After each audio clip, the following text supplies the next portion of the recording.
그런데 이제는 그거는 우리의 자격이 되고, 하나님이 다루시는 방법은 대인관계. 첫째, 대인관계는 무엇을 통해서 우리를 훈련하시냐면 가장 가까운 부모나 형제나 또는 우리 이제 어르신들은 이제 부부관계에서 이렇게 부모와 자녀와 부부관계 가장 가까운 가족을 통해서 우리를 다뤄 나가시는 거예요. 어떻게 다뤄 나가실까요?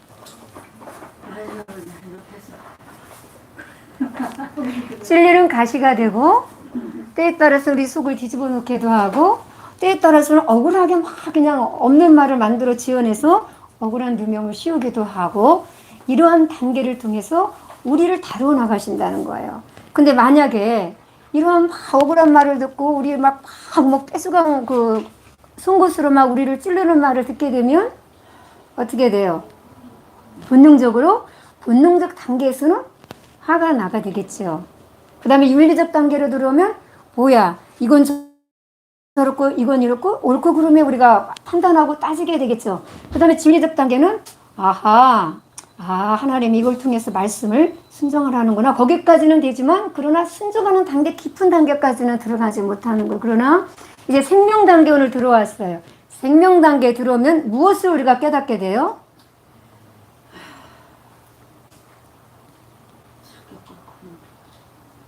하나님의 뜻을 우리가 깨닫게 돼요. 하나님의 사랑을 우리가 발견하게 돼요. 하나님이 나를 이렇게 사랑하셔서 이렇게 붙여줘서 나를 사랑할 수 없는 나를 어떻게? 나는 사랑할 수 있는 게 아무것도 없지만 하나님의 사랑을 체험할 수 있는 계기를 나에게 주어주시는구나. 이렇게 우리가 깨닫게 된다는 거예요. 그러면 나를 보면 어떻게 해요? 사랑할 수 없어요. 그러면 그때 우리는 어떻게 돼요? 고백으로 하나님께 나아가게 된다는 거죠. 왜? 우리가 이제는 아주 막 극한 상황이 되면 내 육신의 한계를 느끼게 되죠. 그죠, 목사님? 그냥 일반적인 평범할 때는 어때요? 그래도 그나마 내가 갖고 있는 것을 다 사용을 해서 이것도 해보고 저것도 해보고 여기도 가보고 저기도 가보고 할 수 있는 건 다 해봐요.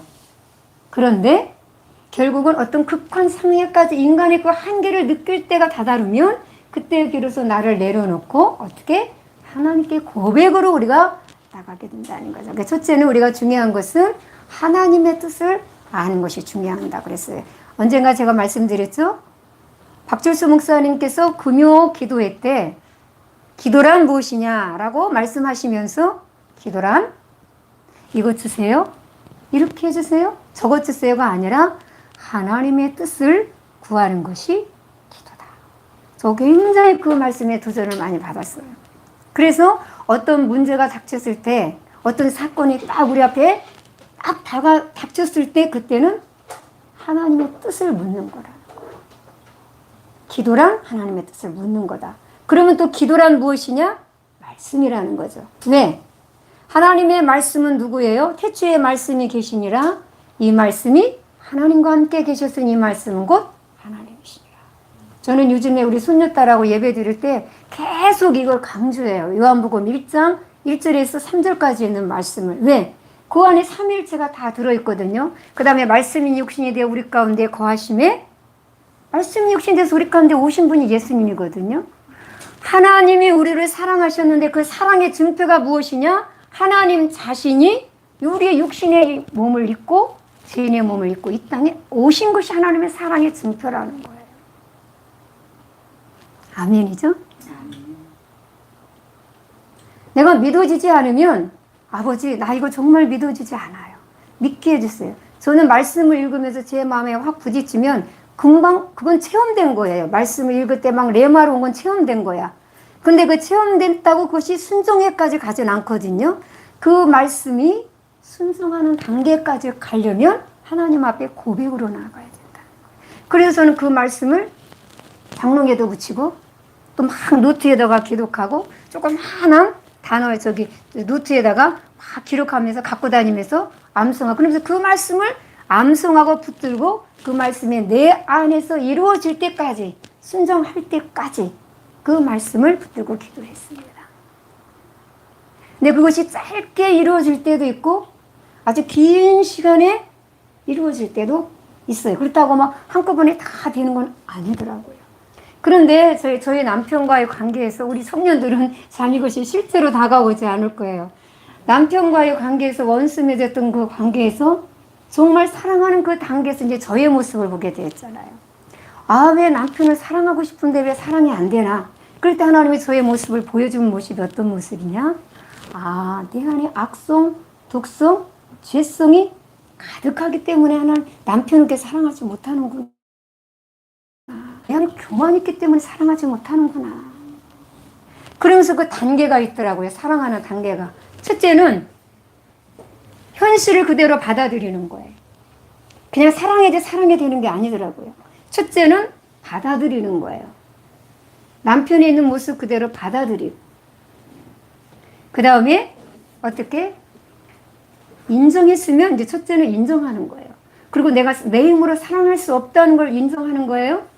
그 다음 단계는 어떻게 내 안에 악성, 독성, 죄성을 제해달라고 기도를 해야 된다는 거예요. 네, 하나님은 빛이시기 때문에 거룩한 성전에 거하신다고 했어요. 내 안에 악성, 독성이 가득한 것은 어둠이 아직 있다는 거예요. 요한일서에 보면 형제를 미워하면 아직 어둠에 거한다고 그랬습니다. 그래서 그 어둠에 내 눈을 멀게 해. 육의 눈이 아니라 영의 눈을 멀게 해서 우리가 갈 길을 알지 못한다 했습니다. 그러니까 누구를 내가 지금 현재 미워하고 있다, 원수를 맺고 있다, 그러면 어떻게 돼요? 내 갈 길을 아직 모른다는 거예요. 그리고 내 안에 무엇이 묶여 있다는 거예요. 누구에게? 사단에게 아직 묶여 있다. 환경에 묶여 있고 악한 원수에게 묶여 있다는 거예요. 그래서 하나님이 저의 모습을 보여줬을 때 내 안에 너무나 이런 악성, 독성, 죄성이 가득하기 때문에 내 안에 남편을 사랑할 수 없게 됐다는 거예요. 그래서 계속 제가 회개했습니다.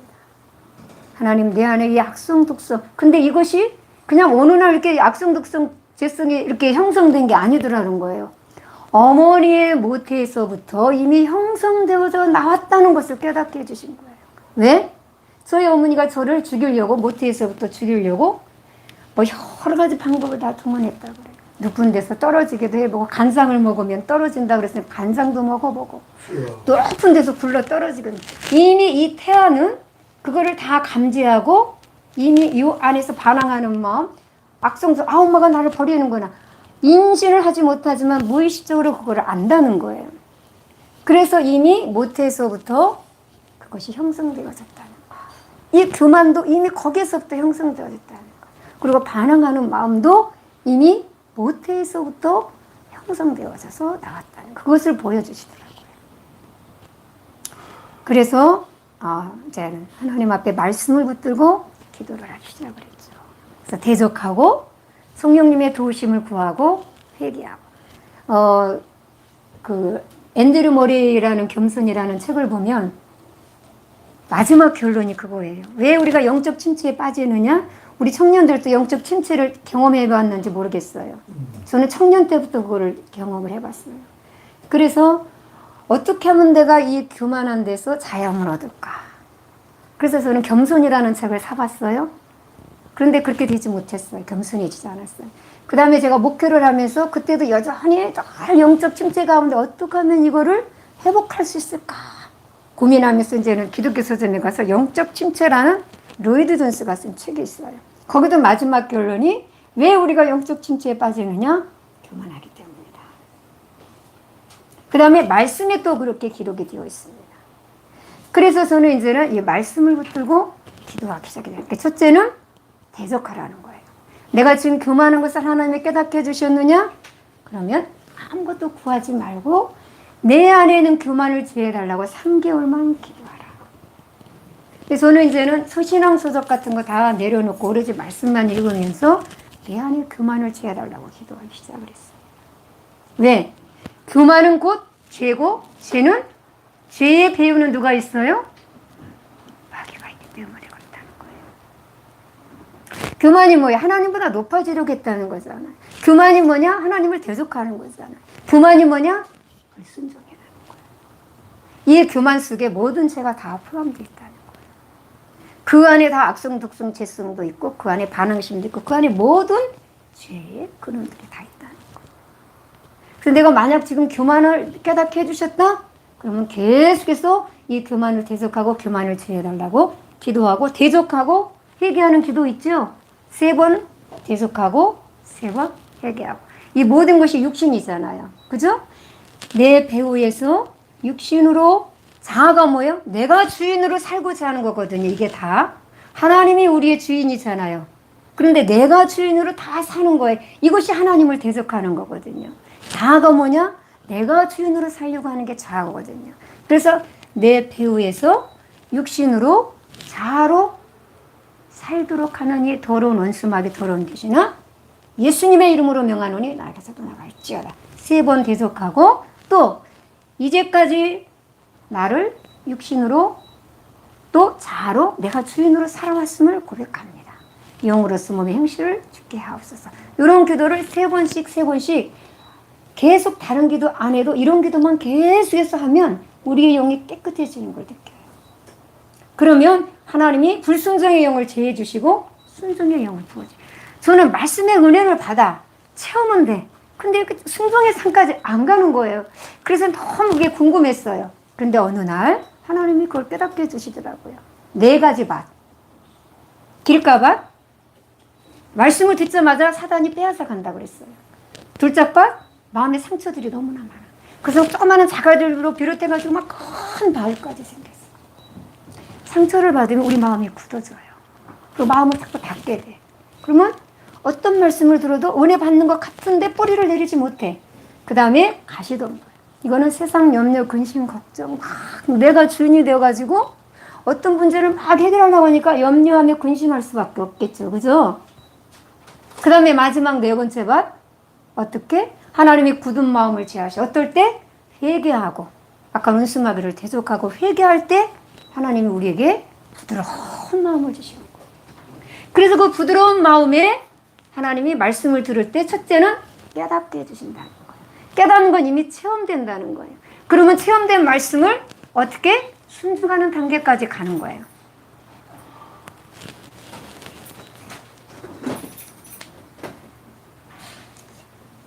자, 그래서 오늘 사랑의 단계, 생명훈련이 되는 이 생명 단계 훈련은 뭐냐?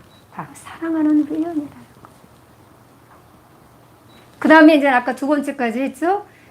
첫 번째는 인정하는 거야. 2번째는 이제 용서의 단계로 들어가는. 근데 용서의 단계까지 갔는데 사랑하는 단계까지 또 안 들어가는 거예요. 그런데 하나님께서 다시금 말씀을 통해서 사랑하는 단계까지 가게 하신다는 거예요. 그래서 지난번에도 제가 말씀드렸죠. 베드로전서 1장 22절에 우리가 진리를 순종함으로 우리 영혼을 깨끗게 해. 그럼 결과가 어떻게 되냐? 우리 영혼을 깨끗게 돼서 어떻게 돼?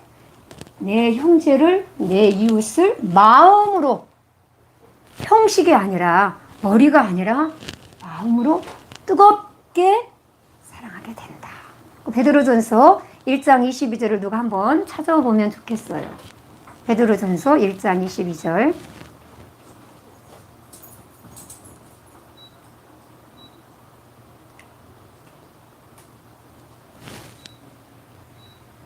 우리가 믿음은 어디에서부터 나요? 믿음은 언제 믿어져요? 믿음은 들을 때 믿어져요. 무엇을 들을 때? 말씀을 들을 때. 왜?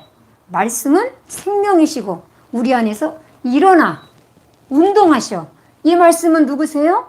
태초에 말씀이 계시니라. 이 말씀이 하나님과 함께 계셔서 이 말씀이 곧 하나님이십니다.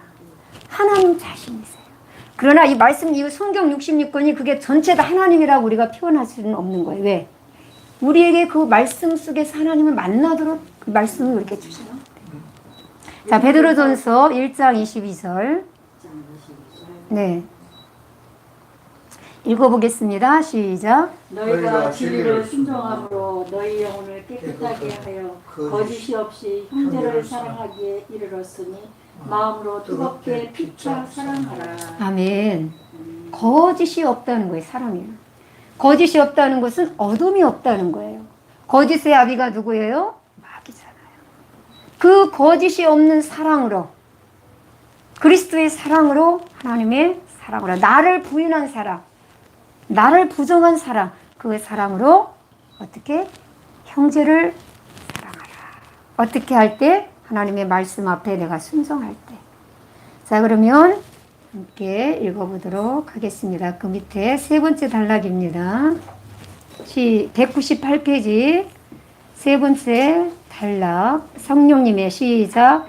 성령님의 지도와 인도를 받아 사랑하려고 하는 마음을 가지고 순종할 때 과거에는 아무리 마음을 먹어도 되지 않고 설사 그렇게 행하더라도 마음 한구석에는 늘 거북한 생각이 떠나지 않던 것이 이제는 자연스럽게 그것도 풍성하게 그리스도의 사랑이 흘러나오는 것을 경험하게 된다. 아멘이죠. 그 다음에 한 가지 생명 단계에서 주의할 것은 풍성한 생명적 대인관계를 이루고 살고 있지만 그럼에도 불구하고 우리는 여전히 육신 중심으로 살 소질을 갖고 있다는 것이다.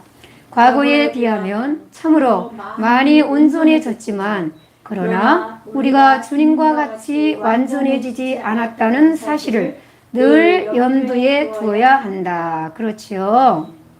우리가 지금 옛날보다는 더 풍성하게 사랑하는 단계에 있지만 그러나 완전하지는 않다는 거예요. 이제 어린아이에서 이제는 조금 성장했다는 거예요. 고린도전서 13장에 보면 어때요?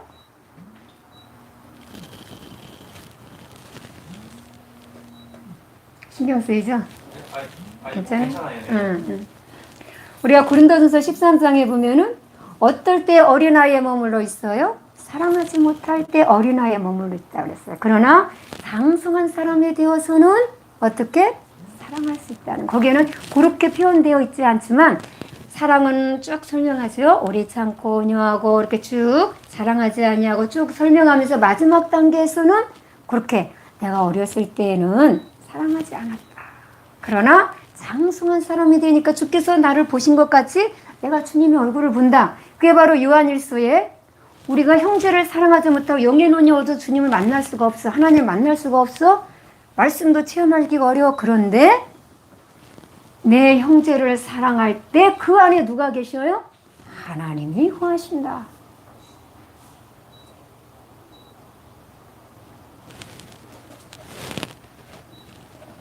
자, 그 다음에 우리 세 번째 단락 오른쪽에 199페이지.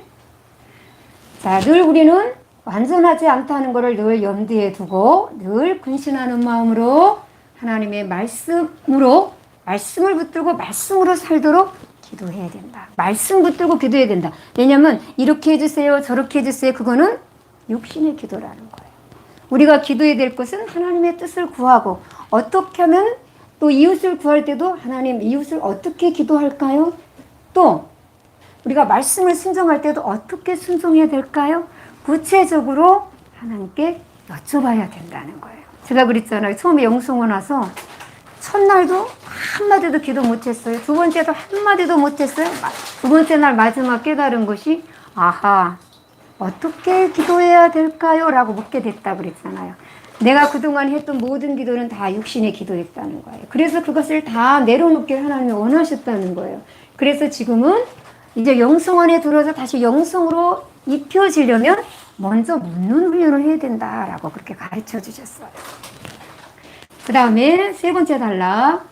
내가 아무리 신령한 집으로 지어지고 삼위일체 하나님께서 내 안에 내주내제 하신다고 하여도 하나님께서 허락하신 자유의지를 육체의 기회로 삼아 육체대로 행하면 그 순간의 삶은 하나님께서 인정하시지 않을 뿐 아니라 죽고 썩어 없어진다. 자, 우리가 말씀으로 순종할 때마다 무엇이 지어져요? 신령한 집으로 지어지는 거예요. 그것이 바로 생명으로 사는 거예요. 말씀을 순종하면 생명이요, 불순종하면 사망이에요. 근데 생명으로 들어가려면 계속 말씀으로 순종하는 삶을 살 때에 우리 안에 신령한 집으로 지어지는 거예요.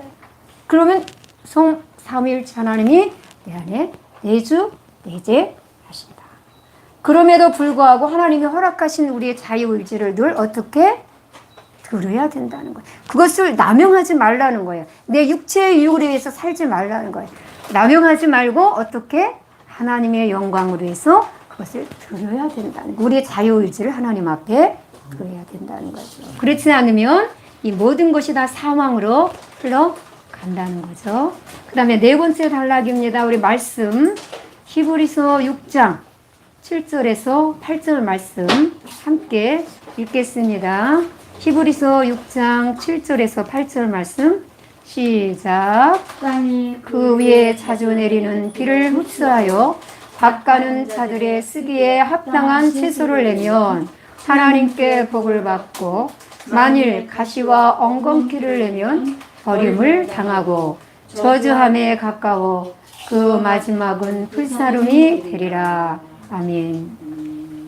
사실 이 말씀도 저에게 주셨던 말씀, 여기는 지금 6장 7절에서 8절 말씀 아니지만 그 앞절에 올라가면 6장 1절 보면 하나님의 그 십자가의 은혜를 깨달은 사람이 어떻게 되면, 타락하게 되면 어떻게 된다?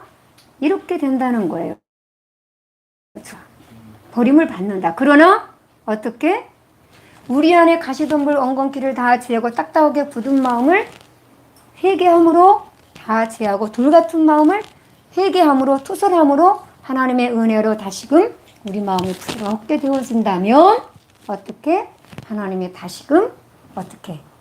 그 안에 마음의 밭에 말씀의 씨가 떨어져서 깨닫게 되고 그리고 순종함으로 열매를 맺는다는 거예요. 그래서 의의 종이 되고 그 다음에 거룩함의 열매를 맺어서 우리가 영생의 길로 우리가 달려가게 된다. 그래서 매일같이 이 현세 천국을 누리면서 우리가 살아가게 된다는 거예요. 자, 그 다음에 199페이지 방가로 4번입니다. 성경의 인물의 사례. 자, 생명으로 살아간 사람이 누가 있느냐? 동그라미 1번 요셉이죠. 다 함께 읽어보겠습니다. 시작. 요셉은 야곱이 특별히 사랑했던 아내 라헬을 통하여 낳은 아들이다. 즉 복음을 통해서 낳은 아들임을 말한다.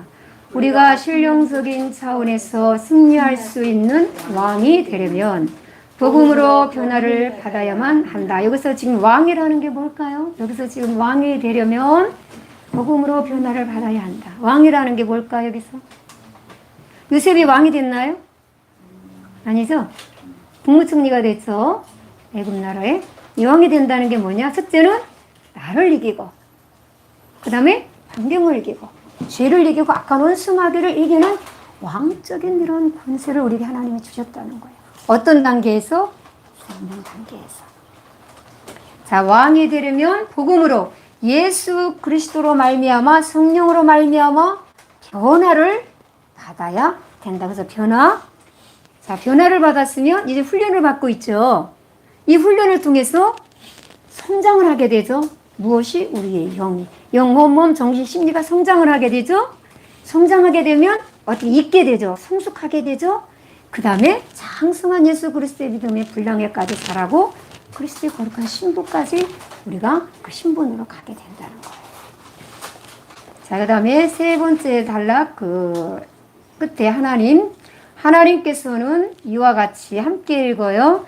하나님께서는 이와 같이 왕을 만드시려고 요셉에게 꿈을 주시고 훈련을 허락하셨다. 그 훈련은 첫째로 형제들에게 미움을 받아 애굽으로 팔려갔고 애굽의 시위 대장 보디발의 가정 총무가 되어 경제 원리를 배우는 것이었다. 두 번째로 요셉은 보디발의 아내의 유혹을 뿌리친 대가로 유명 쓰고 정치범들이 수감되어 있는 감옥에 갇히게 되는데 요셉은 거기서 정치를 배울 수 있었다. 자, 이 요셉이 어느 날 어떤 신분이었어요? 원래는 요셉은 야곱의 가장 사랑받는 아들이었어요. 그 증표가 뭐예요? 가장 사랑받는 아들에게 무엇을 입혔어요? 채색 옷을 입혔대요. 다른 형제들은 그냥 일반 옷을 입혔어요. 근데 채색 옷을 입혔어요. 특별히 정말 사랑하고 또 사랑하는 아들의 신분이었다는 거예요. 그런데 어느 날 무엇 때문에 자기 꿈 이야기를 그냥 형제들에게 하는 거예요. 그것을 하지 않았더라면 아마 미움을 받지 않았을 거예요. 그런데 막 형제들에 가서 막 내가 꿈을 꿨는데 어떻게? 되게 자랑을 하는 거예요. 그리고 편애를 느낀 거예요. 왜냐하면 애굽의 야곱의 아내가 4명이었잖아요. 2명은 정부인이고 2명은 첩이었잖아요. 근데 첩의 아들들이 아마 많이 미워했던 것 같아요. 그래서 평소에 막 이게 미움이 누적이 돼요. 미움이 누적이 되고 또 누적이 되면 결국은 뭘로 나타나죠? 그냥 미워했다고 끝나는 게 아니라 항상 우리가 우리 사회적으로 뭐 뉴스나 이런 거 지금 되는 거 보면 그것이 그냥 오늘 갑자기 뭐 이유 없는 죽음도 있지만 거의 다 보면 그 안에는 미움이 항상 밑에 자리 잡고 있는 거예요. 그래서 결국은 형제들의 미움을 받게 돼서 이제 어떻게 돼요? 애굽으로 달려가게 되잖아요. 그러면 어느 날 자기 신분이 바뀌었잖아요. 귀한 아들에서 노예가 돼버렸어. 종이 돼버렸어. 그러면 우리 청년들은 어떻게 생각할 것 같아요?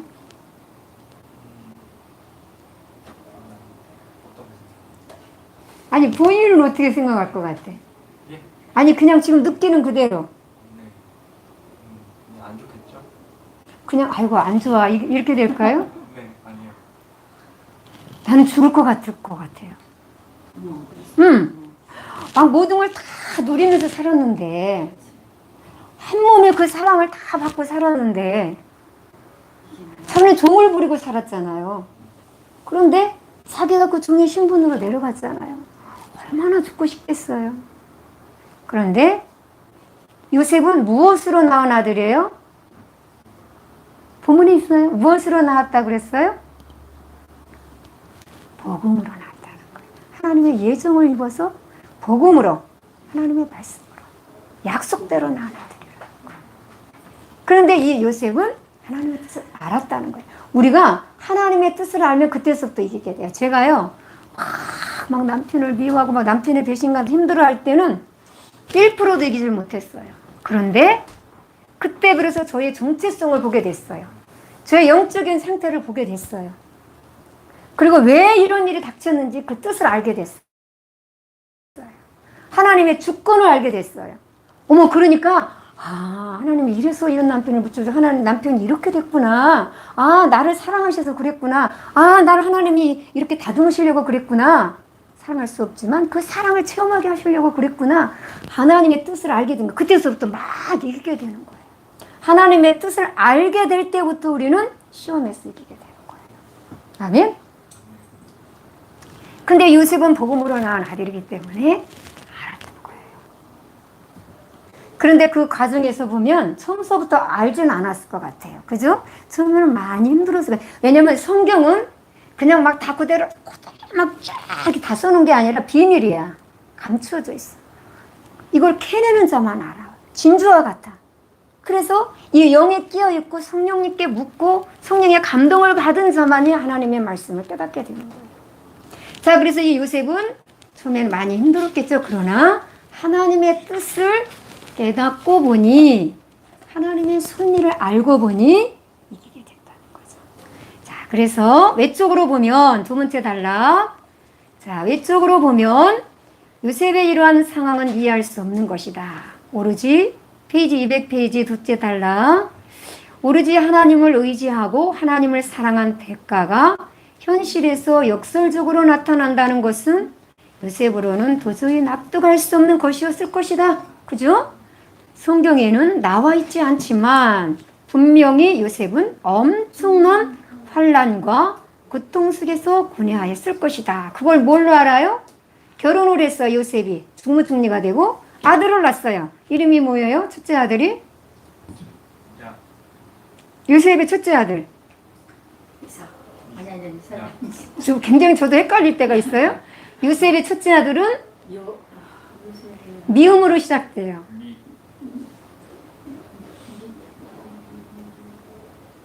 므낫세. 둘째 아들은 에브라임.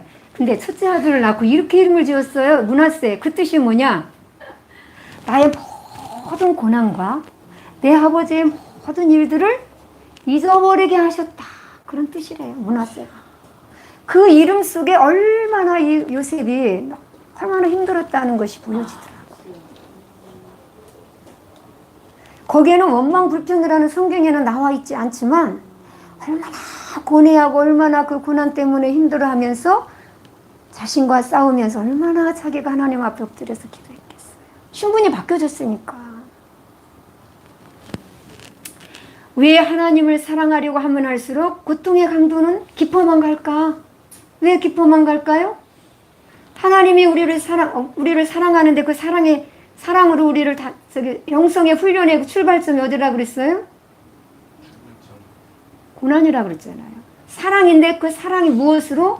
고난을 통해서. 왜?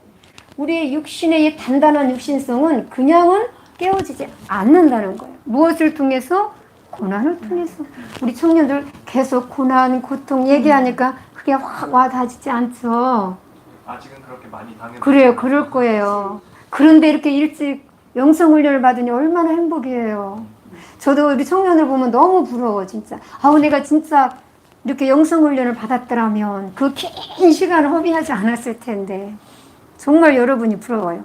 왜냐하면 제가 아까 왜 믿음을 왜 물어봤냐면 믿음은 들음에서 나고 들음은 하나님의 말씀을 통해 나. 우리가 영성훈련 모든 교재가 뭐예요? 말씀이에요.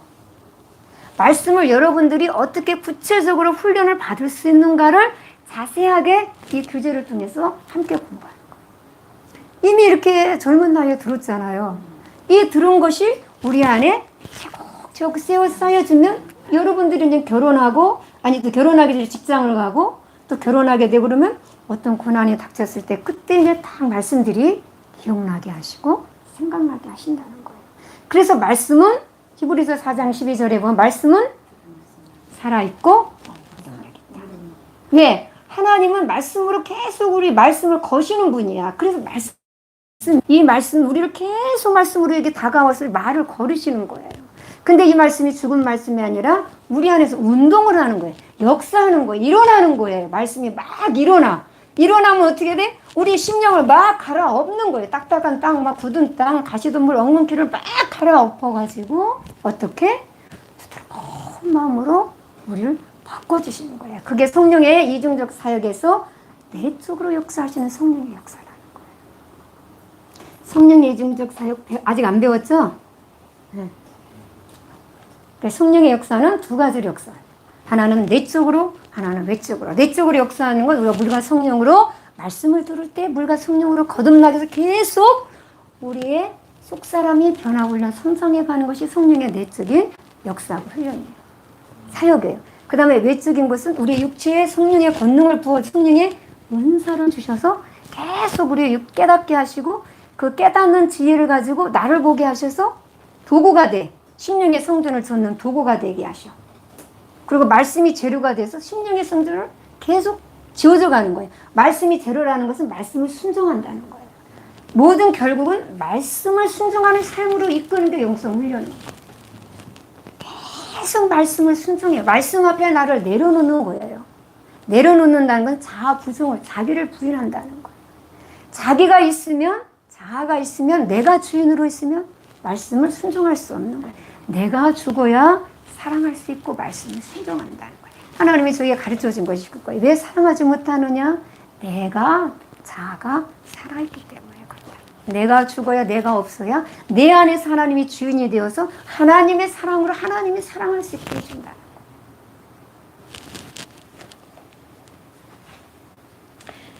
자, 그 다음에 세 번째 단락. 오늘날도 마찬가지로 하나님께서는 같이 읽어요. 200페이지 세 번째 단락. 오늘날도 마찬가지로 하나님께서는 사랑하는 자에게 강도 높은 훈련을 가하신다. 요셉은 분명히 고통을 겪었고 고뇌하였겠지만 하나님께서 주신 그 꿈을 잊어버리지 않았다. 약속을 놓치지 않았다는 거죠. 자신에게 외적으로 다가오는 환난의 내면적 의미를 알았다는 얘기다. 우연인 것 같지만 필연적인 하나님의 은혜로 인하여 요셉은 감옥에 함께 갇힌 관원들의 꿈을 해몽하게 되었고 그 일로 인하여 바로왕의 꿈 해몽을 통해 애굽의 총리 되신 자리에 오르게 된다. 아멘이죠. 우연인 것 같지만 결코 하나님의 섭리 안에서, 하나님의 뜻 안에서는 우연이 없다는, 항상 하나님의 절대 주권이 항상 우리 삶 가운데 있다는 거예요. 그래서 그 절대 주권만 인정하면 늘 평강 가운데 살 수 있어요. 염려, 근심, 걱정 안 하게 돼. 어떤 일은 하나님이 하시는 일이구나. 그러면 그냥 하나님이 믿어져. 믿음이 뭐냐? 아까 말했죠. 말씀을 믿는 건데, 말씀에 근거한 믿음이 바로 믿음이라는 거예요. 그냥 내가 이렇게 되길 바라는 것은 신념이고, 이렇게 되어야 되겠다라고 하는 건 신념이에요. 사유에서 나온, 내 생각에서 나온 거예요. 그러나 말씀, 약속의 말씀을 믿는 것이 바로 믿음이라는 거예요. 그 말씀이 누구예요? 예수 그리스도시고, 예수 그리스도는 하나님이시고, 하나님이 곧 성령님이시라는 거예요. 그 다음에 마지막 단락 200페이지. 하나님께서는 오늘날 우리들에게도 같이요, 이와 같이 하늘나라 왕의 자리를 보장하고 계신다. 때문에 왕이 되기 위한 훈련도 함께 한다는 사실을 알아야만 한다. 오로지 하나님을 앙망하기 때문에 다가오는 고난과 역경, 이해 못할 비난과 대인관계의 부딪힘 등은 우리를 진리와 생명 가운데로 이끄시기 위한 하나님의 사랑의 손길이다. 아멘. 요셉은 성공했다. 하나님과 사람 앞에 인정을 받는 사람이 되었다. 과거에 자기를 유혹하고 고발한 보디발의 아내와 보디발을 용서하는 사람이 되었다. 그는 원수의 종이 된 자리에서 원수의 상선이 되었지만 원수를 원수로 갚지 않고 용서하고 사랑하는 도량을 베풀었다. 예수님께서는 오늘날 우리들에게도 원수를 사랑하라고 말씀하신다.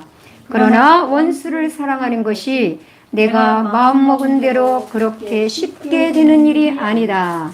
하나님께서 허락하시는 거듭되는 대인관계 훈련을 통하여 원수를 사랑하는 사람으로 바꿔지는 것이다. 아멘. 왜 원수가 있어요? 하나님의 사랑을 맛보게 하고 하나님의 사랑을 체험하라고. 저는 그걸 깨닫게 해주셨어요. 만약에 저에게 원수가 없었다면 하나님의 사랑을 체험하지 못했을 거예요.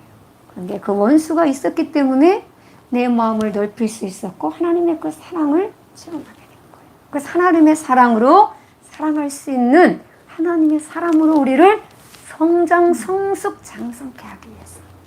자, 그 다음에 두 번째 단락입니다. 대인관계에 있어서 생명단계에 이르면 이와 같이 원수를 사랑하는 삶이 내게서 흘러나오고 점차적으로 더 풍성하게 흘러넘쳐서 삼위일체 하나님이 내주 내재하시는 신령한 집으로 지어질 때 말할 수 없는 희열과 감격 속에서 참 능력 있는 그리스도인의 삶을 살아가게 되는 것이다. 요셉은 또한 자기를 애굽으로 팔아 넘긴 형들을 넓은 마음으로 받아들였다. 그렇죠? 우리가 사랑할 때 우리의 마음의 문이 열리는 거예요. 미워할 때 우리 마음의 문이 확 닫히는 거예요. 그 다음에 형들의 못된 짓으로 인해 자신이 겪은 고생을 생각하면 육신적인 생각에 복수할 수도 있었지만 그러나 요셉은 이미 생명의 사람이 되어 있었다. 성숙한 요셉에게 있어서의 마지막 훈련은 사랑하는 훈련이었던 것이다.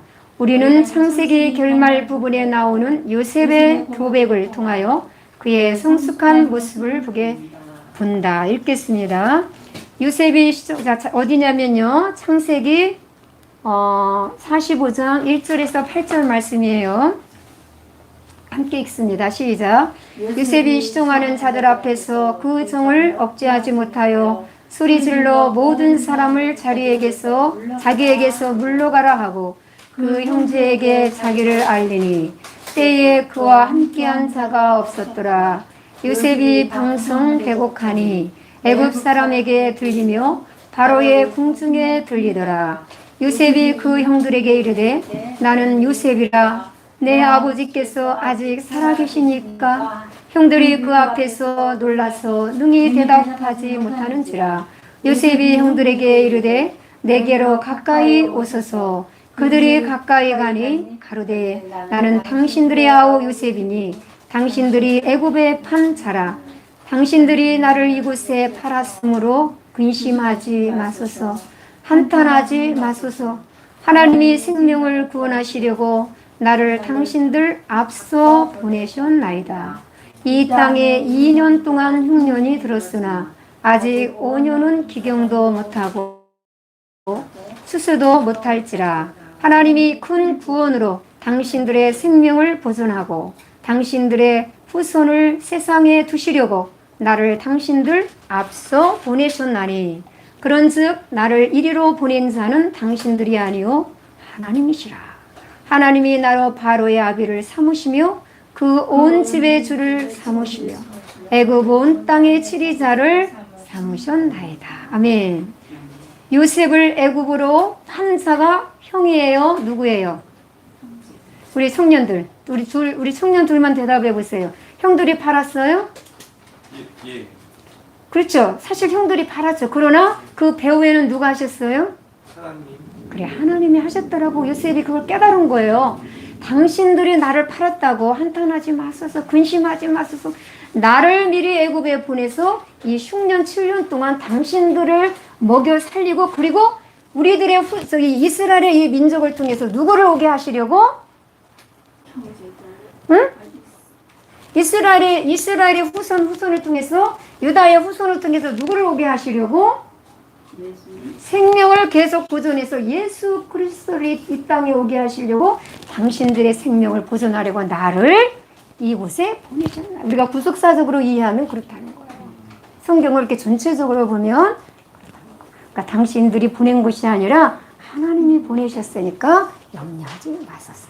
이렇게 형들을 오히려 용서할 뿐만 아니라 위로하며 사랑으로 넓은 마음으로 품었다는 거예요. 어떻게 하니까? 하나님의 뜻을 알고 말씀 앞에 순종하니까 생명으로 살게 되었다는 것입니다. 네, 잠깐 기도하고 마치겠습니다.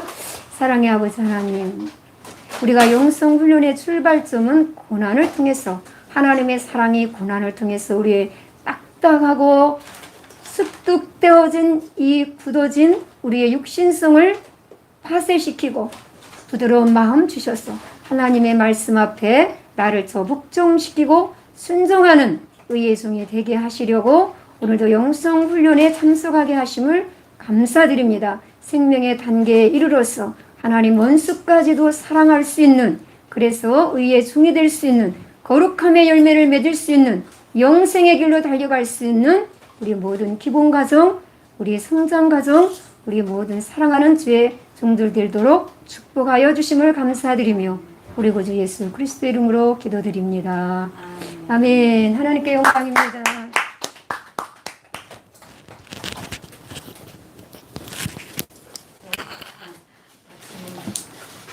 지금은 폭식을 하고 폭식을 되는 거야.